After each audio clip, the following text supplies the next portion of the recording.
Te lo explico. Historia contemporánea para bachillerato.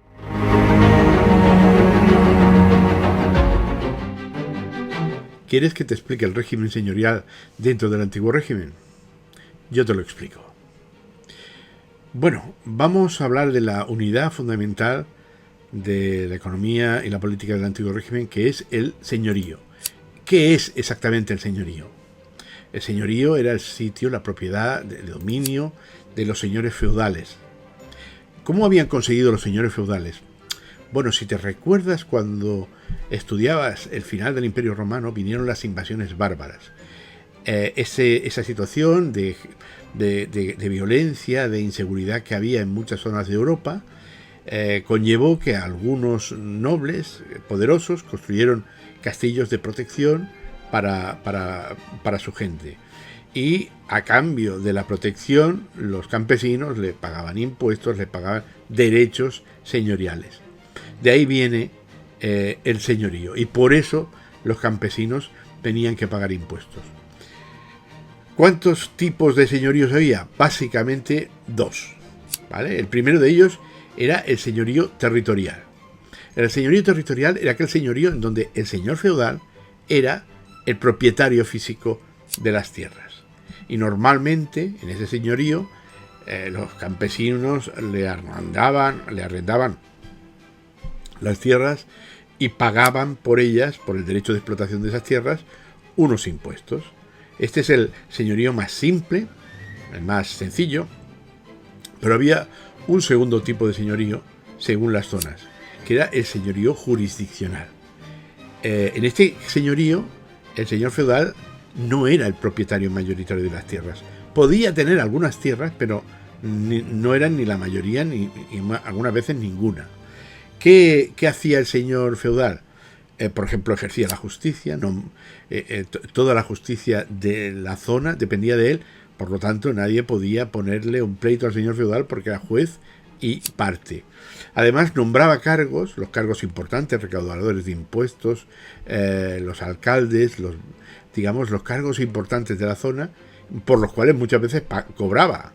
Por lo tanto, era otra fuente de ingresos. Y luego a los campesinos les cargaba con una serie de monopolios que le generaban muchos ingresos. Por ejemplo, monopolios, derecho de puentes y de aduanas. Es decir, para entrar a un pueblo tenías que pasar a un puente, y si no pagabas en el puente no podías utilizar ese puente.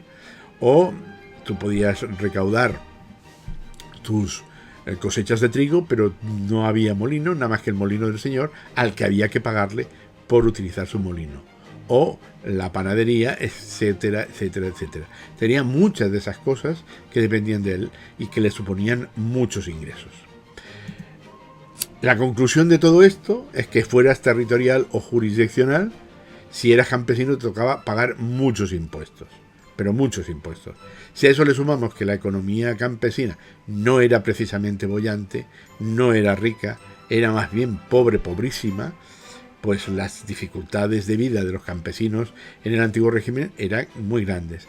¿A quién le tenían que pagar impuestos? En primer lugar, al rey. ¿Por qué? Pues porque el rey primero les cobraba también una parte de impuestos directos sobre las cosechas, es decir, el 10, el 5, el 7% de todo lo que recaudara un campesino iba para financiar al rey. Pero es que eso, que según qué momento, como muchas veces era proporcional, bueno, pues si tenías una buena cosecha pagaban más, y si tenías una mala cosecha pagaban menos. Pero además de eso, había impuestos indirectos, es decir, que se pagaban sobre el consumo de productos básicos. Por ejemplo, el pan. Si se vendía pan, por comprar pan o por comprar leche o por comprar alguno de estos productos básicos, se pagaban impuestos.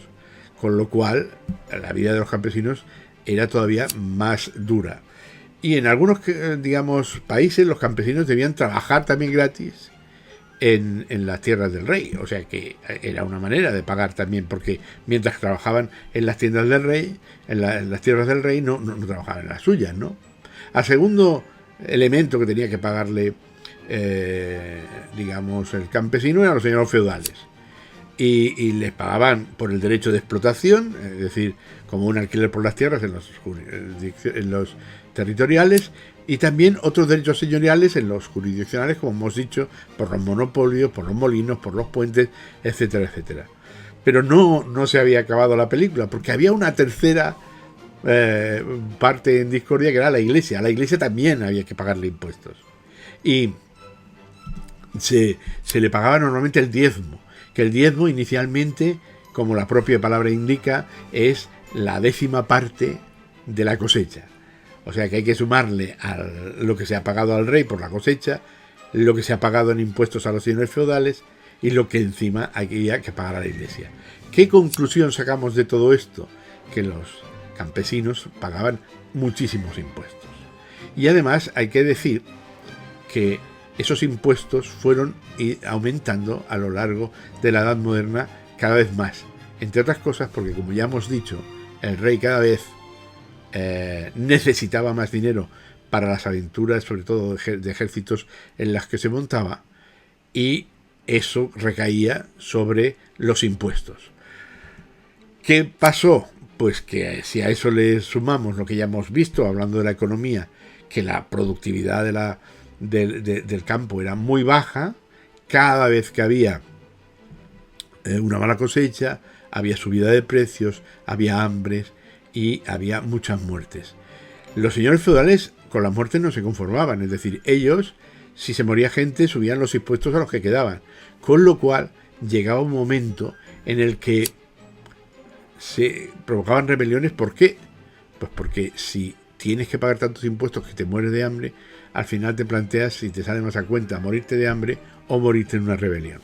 Lo cierto es que las rebeliones eran muy desproporcionadas en cuanto a fuerzas, eran reprimidas durísimamente, pocas de las rebeliones estas tuvieron éxito y casi siempre acababan con los campesinos todavía más apaleados de lo que estaban. Bueno, con esto os he explicado el régimen señorial. Si quieres saber cómo funcionaban las monarquías absolutas, te lo explico. Laboratorio de Didáctica de la Historia. Educa Historia.